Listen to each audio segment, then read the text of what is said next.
So everyone, welcome back to another video. তো বরবাদ সিনেমাটা box office collection কিরকম কি করলো সেই বিষয়বস্তু নিয়ে যে কথা বলবো। দেখো, বরবাদ সিনেমাটা প্রথম 10 দিনের প্রথম এক সপ্তাহের মাথায় মানে প্রথম 7 দিনেতেই সিনেমাটা প্রায় 27 কোটি টাকা মতো বক্স অফিস কালেকশন করে ফেলেছিল। 11 দিনের মাথায় সিনেমাটা কিন্তু 33 কোটি টাকা মতো বক্স অফিস কালেকশন করেছিল, যেটা কিন্তু আপডেট ওয়াইজ উঠে আছে। এবার গতকালকে হয়তো 12 দিন কমপ্লিট হয়েছিল বরবাদের, আজকে হয়তো 13 দিন এবং 13তম দিন, এবং আগামীকাল 14তম দিনে বরবাদ সিনেমাটা হতে চলেছে। তো 12 দিনের মাথায় এই সিনেমাটা মোটামুটি 38 থেকে 39 কোটি টাকা মতো বক্স অফিস কালেকশন করেছে।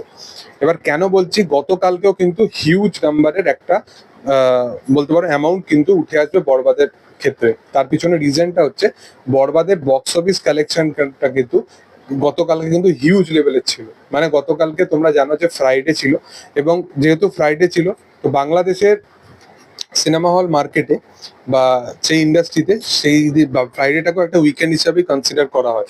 তো ফ্রাইডে, স্যাটারডে, সানডে এই 3 দিন কিন্তু একটা রমরমিয়ে কিন্তু ব্যবসা আরো বেশি করতে চলেছে, এবং মাল্টিপ্লেক্স চেন থেকে শুরু করে প্রত্যেকটা জায়গায় কিন্তু বরবাদ ম্যাসিভ লেভেলের একটা বক্স অফিস কালেকশন করছে, এটা তোমরা সকলেই জানো। এবং হিউজ হিউজ লেভেলের কালেকশন আগামী দিনে হতে চলেছে। এবার ব্যাপারটা হচ্ছে যে বরবাদের যে এই যে সিঙ্গেল স্ক্রিন, কিছু জায়গা থেকে শোনা যাচ্ছিল যে শোজ কমিয়ে দেওয়া হচ্ছে, এ করে দেওয়া হচ্ছে, এই সমস্ত জিনিসগুলো না কোথাও গিয়ে ম্যাটার করে না, যখন আলটিমেটলি অডিয়েন্স হচ্ছে সব থেকে বেশি সিনেমাটার পাশে থাকে। দেখো, একটা সিনেমা যদি ইটসেলফ যদি ভালো না হতো, তাহলে অডিয়েন্স হয়তো প্রথম এক সপ্তাহের যে একটা হাইপ থাকে, এক সপ্তাহের যে একটা ক্রেজ থাকে, সেই হাইপ বা ক্রেজের মধ্যে অডিয়েন্স অনেক সময় পা রেখে দিয়ে সিনেমাটাকে এনজয় করবে, সিনেমাটাকে দেখবে।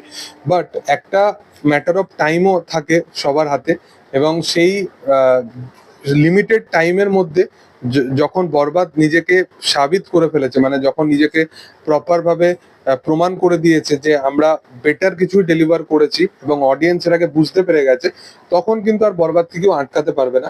এবং সেই কারণবশত বরবাদ 18 তারিখ অবধি, মানে 18 তারিখ এই কারণে বলছি, ওয়ার্ল্ড ওয়াইড ডিস্ট্রিবিউশন সমস্ত কিছু স্টার্ট হবে কিন্তু 18 তারিখ থেকে। মানে প্রথম শো হয়তো ইউএসএ, ইউকে এখান থেকে কিন্তু স্টার্ট হবে 18 তারিখ থেকে। তো এই 18 তারিখ অবধি কিন্তু বরবাদ যে বক্স অফিস কালেকশনটা করবে, এটা কিন্তু তুফানের যেটা লাইফ টাইম কালেকশন ছিল সেটা কিন্তু বিট করে দেবে। এবার ভাবো যে একটা সিনেমা এই কারণেই কিন্তু 100 কোটি এইরকম কাইন্ড অফ কিন্তু ভাবনা চিন্তা করছে মেকার্সরা। এবং শাকিব খানের যে ফিজটা নিয়ে বা পারিশ্রমিকটা নিয়ে এত পরিমাণে কথা বলা হচ্ছে, কেন বলা হচ্ছে, তার পিছনে রিজনটা হচ্ছে এটাই যে সত্যি পারিশ্রমিক আরো বেশি সে ডিজার্ভ করে। মানে যে এবার থেকে শাকিব খানের সত্যি কথা বলতে পার্সেন্টেজ নেওয়া উচিত, মানে এমন কাইন্ড অফ কিছু সে হিস্ট্রি ক্রিয়েট করে দেখিয়ে দিল। তো যাই হোক, এই বিষয়টা নিয়ে এটাই আমার বলার ছিল। তোমাদের কি বক্তব্য অবশ্যই তোমরা কমেন্ট সেকশনে জানাতে পারো। আর ভিডিও ভালো লাগলে অবশ্যই লাইক শেয়ার সাবস্ক্রাইব করে দিও। Thank you all, by.